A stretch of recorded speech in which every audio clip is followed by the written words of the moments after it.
عوامی مسائل ہوں یا قومی معاملات، سزا ہو، جزا ہو یا معاملہ ہو احتساب کا، سچ میرے لیے، آپ کے لیے اور ہم سب کے لیے۔ سچ ہی ہماری منزل ہے اور سچ عوام تک پہنچانا ہمارا مقصد۔ آئیں سچ بولیں جرت کے ساتھ اور یقین کے ساتھ۔ پروگرام سچ بولو A1 ٹی وی پر۔ بسم اللہ الرحمن الرحیم۔ جی ناظرین، پروگرام سچ بولو میں خوش آمدید اور میں ہوں آپ کا میزبان فیصل مقصود۔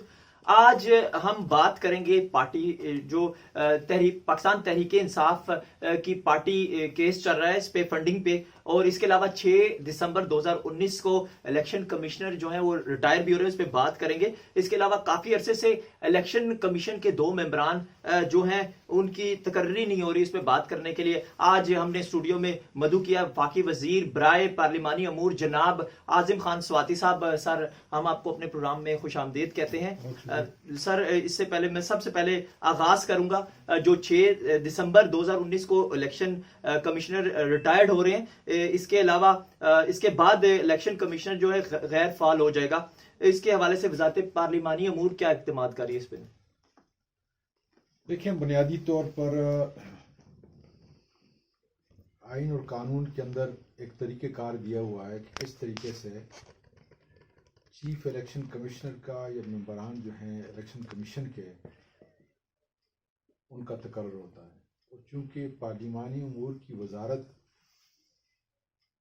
پارلیمنٹ میں تمام معاملات جو ہے الیکشن کمیشن سے متعلق، وہ ایک انڈیپینڈنٹ انسٹیٹیوشن ہے، لیکن سارے معاملات کوشچن آنسر یہ پارلیمانی امور کی وزارت جو ہے دیتی ہے۔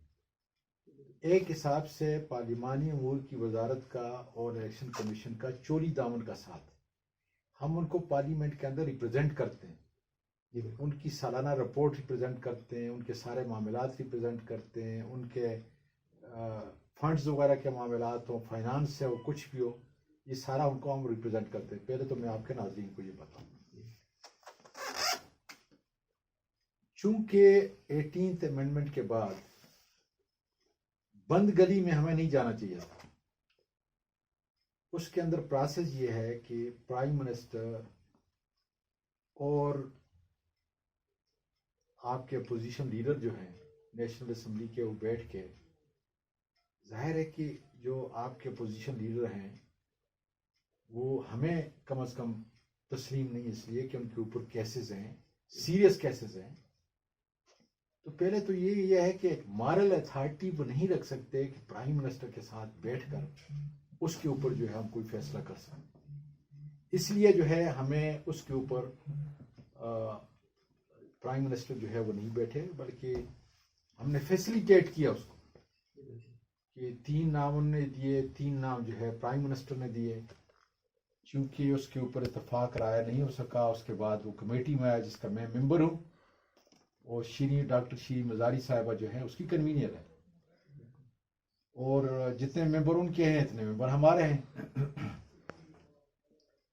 اس میں کافی کوشش کی گئی، لیکن اپوزیشن کے ساتھ ایک کنسنسس جو ہے ہمارا ڈیولپ نہیں ہو سکتا، اور اس کے بعد جو ہے ڈیڈ لاک تھا۔ اس ڈیڈ لاک کو ختم کرنے کے لیے ظاہر ہے کہ یہ میرا کام تھا، میں نے پھر، اور اسپیکر صاحب کا کام تھا نیشنل اسمبلی کے، انہوں نے جو ہے باقاعدہ طور پر رپورٹ لا منسٹری کو بھیجی، ان سے ہم نے جو ہے بات چیت کی، اور ایونچولی جو راستہ ہم نے اختیار کیا کہ اسپیکر جو ہے وہ ایک ڈیٹیچ امپائر ہے، اس کا کسی طرح کوئی رجحان نہیں ہوتا، اور ظاہر ہے کہ اس کمیٹی کے رول جتنے بھی ہیں اس کی وجہ سے بنتے ہیں، اس کے انڈر بنتے ہیں۔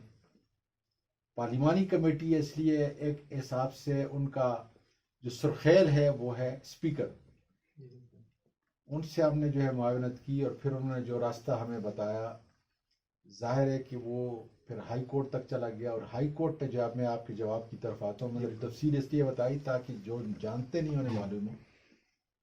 اب اس وقت جو ہے یہ فیصلہ ہو رہا ہے بٹوین اسپیکر صاحب اور سینٹ کے چیئرمین جو ہے، اور وہ گورنمنٹ کی جو ہماری خلیف جماعتیں ہیں ان کے ممبران کو بھی، اور جو اپوزیشن کے لیڈر ہیں ان سے بھی جو ہے اس وقت بات چیت جاری ہے۔ مجھے 2 دن پہلے یہ بتایا گیا تھا کہ بڑے قریب ہیں کہ کوئی راستہ جو ہے کم از کم نکال دیں گے، اور راستہ نکالنا ضروری ہے. جی بالکل. اور اگر وہ راستہ نہیں نکلتا تو میں اسپیکر صاحب کے پاس جاؤں گا اور ان کو یہ کہوں گا کہ آپ نے اپنا ثوابدید اختیار کرنا ہے، اور پارلیمنٹ کے یہ پارلیمانی کمیٹی جو بنی ہوئی ہے اس کے رولز کے اندر آپ نے چینجز کر لیں، تاکہ جو بند گلی میں جانے کی بجائے ہم کسی حتمی فیصلے تک جو ہے پہنچ سکیں اور اس کا فیصلہ کر سکیں.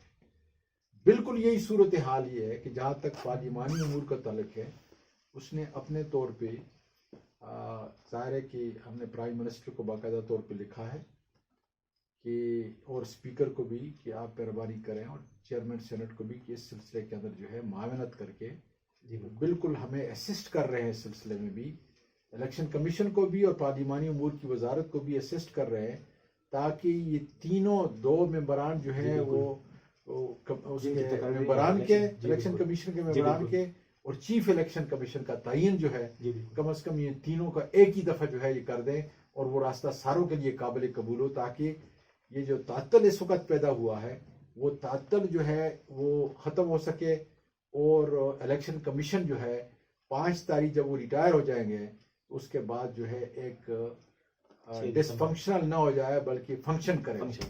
سر چونکہ آپ کو پتا پاکستان تحریک انصاف کے خلاف جو پارٹی فنڈنگ کا کیس چل رہا ہے، اس میں آپ کیا سمجھتے ہیں کہ پاکستان تحریک انصاف جو ہے وہ کلیئر ہو جائے گا اس میں؟ بوگس کیس ہے. میں شروع کے اندر جو ہے جب میرے پاس ٹائم تھا اور یہاں پہ دھرنا تھا تو میں اور سردار اظہر جو ہے یہ پیش ہوتے رہے ہیں، ساری چیزوں سے میں واقف. دیکھیں ہوتا کیا ہے، میں آپ کے ناظرین کو بتاؤں ہوتا کیا ہے. یہ کوئی اسرائیل نے ہمیں پیسے نہیں دیے، انڈیا نے ہمیں پیسے نہیں دیے. جب آپ کہتے ہیں نا کہ بیرونی ملک فنڈنگ، تو عام لوگوں کے تاثر کے اندر ہے کہ بہت بڑی رقم جو ہے وہ دی گئی ہے کہیں پارٹی کو. اور بنیادی طور پہ آپ کے ناظرین یہ سمجھیں کہ اس کی انٹینٹ کیا تھی الیکشن ایکٹ کے اندر، اس سیکشن کی. وہ یہ تھا کہ جہاں conflict of interest who, conflict of interest جو ہے وہ حکومت یو ایس اے کا ہو سکتا ہے، حکومت سعودی عرب کا بھی ہو سکتا ہے، وہ بھارت کا بھی ہو سکتا ہے، وہ اسرائیل کا بھی ہو سکتا ہے. وہاں سے کوئی فنڈنگ نہیں آئی، خدا را کسی سیاسی جماعت سے بھی فنڈنگ نہیں آئی. یعنی پاکستان تحریک انصاف جو پاکستان تحریک کے یہ ڈونیشنز ہیں. ڈونیشن کیا ہیں؟ مثال کے طور پہ عمران خان صاحب جو ہے جب میں یو ایس اے میں رہتا تھا تو کئی دفعہ میرے پاس گئے ہیں، اور میں نے باقاعدہ ایک ڈنر کا جو ہے پروگرام ان کے لیے کیا، اور اس کے اندر میں نے 100 دوستوں کو بلایا اور ان کو کہا کہ آپ نے 1,000 روپیہ جو ہے پر پلیٹ دینا ہے. ٹھیک ہے. یہاں بیرونی ملک کے اندر، یو کے کے اندر، یورپ یونین کے جتنے ممالک ہیں اس کے اندر، یا امریکہ کے اندر یا کینیڈا کے اندر یہ ہوتا ہے کہ وہاں ایک آدمی میزبان ہوتا ہے. جب ہم چیریٹیبل اس قسم کی آرگنائزیشن کو جو ہے یا سیاسی کسی اس کے لیے جو ہے کرتے ہیں تو ایک آدمی میزبان ہوتا ہے، وہ اپنے سارے دوستوں کو مدعو کرتا ہے.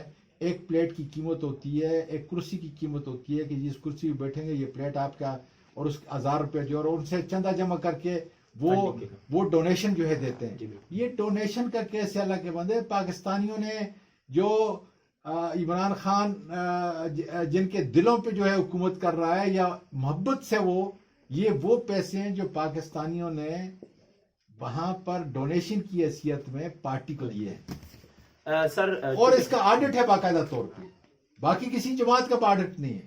اس کا بہت بڑی جو ہے وہ چارٹرڈ اکاؤنٹنٹ ہیں، انہوں نے آڈٹ کیا اور آڈٹ کی رپورٹ جو ہے پیش کی. خان صاحب جیسا کہ آپ کو پتا ہے اس وقت سیاست تو تقریباً اپوزیشن پارٹیاں ڈیڈ ہو چکی ہیں، تو ابھی جو ریاست ہے، اللہ آپ کی زبان مبارک کرے، اور ہیں ڈیڈ، اس پہ کوئی شک کی جو بات. ابھی جو ریاست ہے وہ عوام کی خوشحالی کے لیے کیا اقدامات کر رہی ہے؟ بہت اچھا سوال کیا. دیکھیں میں آسان، چونکہ آپ کے پاس وقت نہیں ہے، میرے پاس وقت نہیں ہے. ایک چیز جو ہوتی ہے جس طرح دروازہ لگا ہوتا ہے اور اس کے اندر کوئی کمرہ یا گھر ہوتا ہے، اکانومی کا دروازہ جو ہے وہ ہے کرنٹ اکاؤنٹ.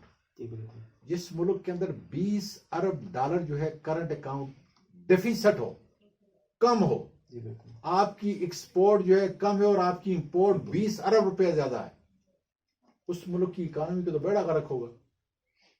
اب خدا کا شکر ہے کہ پہلی مرتبہ پتہ نہیں کتنے سال کے بعد پلس ہو چکا ہے. اب ہماری ایکسپورٹ زیادہ ہے. اب آپ کا